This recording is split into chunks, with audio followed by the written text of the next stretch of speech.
taxpayer dollars end up in the coffers of this liberal media outlet, but not so much for the, to subscribe to the kind of stuff that the average political junkie might read, but this kind of premium product. And so is it government waste? There's a real good argument it's government waste, but calling it a subsidy to Politico, I think, is sort of abusing the word subsidy.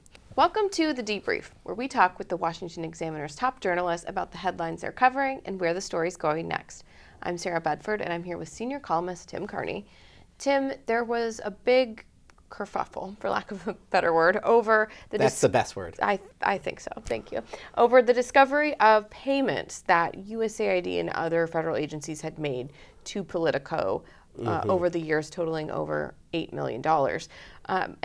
And some on the right have called this a sort of subsidy of the federal government to Politico. But what's really going on here? So first of all, it's the whole federal government over the last decade has spent about $8 million, it seems, basically on subscriptions to Politico Pro, which is this premium product that's used for all sorts of things. It's got legislation tracking, regulation tracking, executive schedules, yada, yada, yada. So the people who pay for this usually are like lobbyists or congressional offices or federal offices. USAID only they had 2 of these subscriptions, which were like $11,000. So grand total less than $50,000. But the rest of the government did lots of subscribing to this.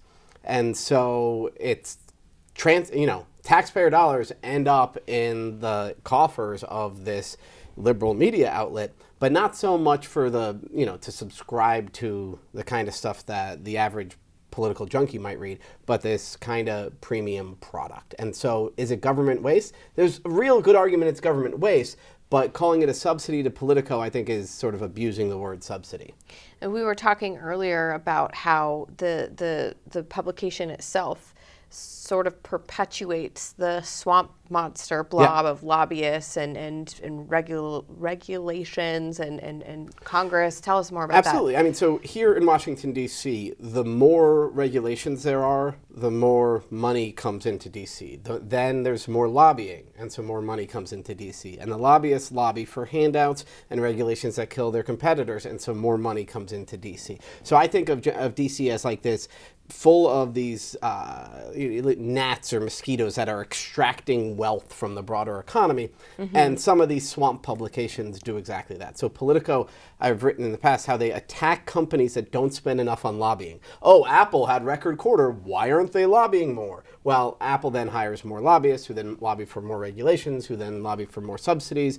And that brings in more money to this whole swamp economy, and these sort of beltway-focused publications get tons of money out of it. So that is sort of a broader, ugly fact that is the detail highlighted here is, and also the government employees are also going to subscribe to this using taxpayer money.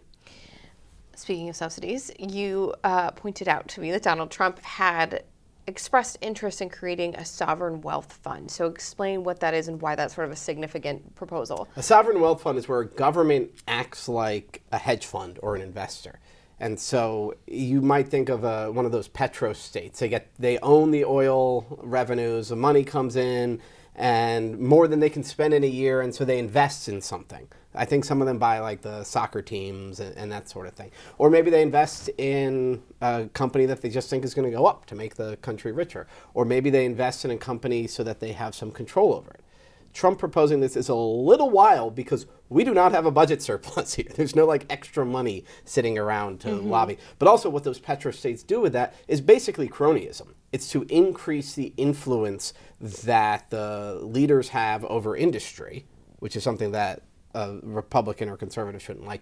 But it's also to invest in the companies of your friends and reward your friends and punish your enemies. So Trump proposing this is basically proposing putting cronyism on steroids. But on the other hand, I have no idea where we'd get the money because we have a lot more money going out, whether it be to fighter jets or Politico Pro subscriptions, than we have coming in. Well, Tim, thank you so much for being here today. You can get more writing from Tim and the rest of the commentary team at washingtonexaminer.com.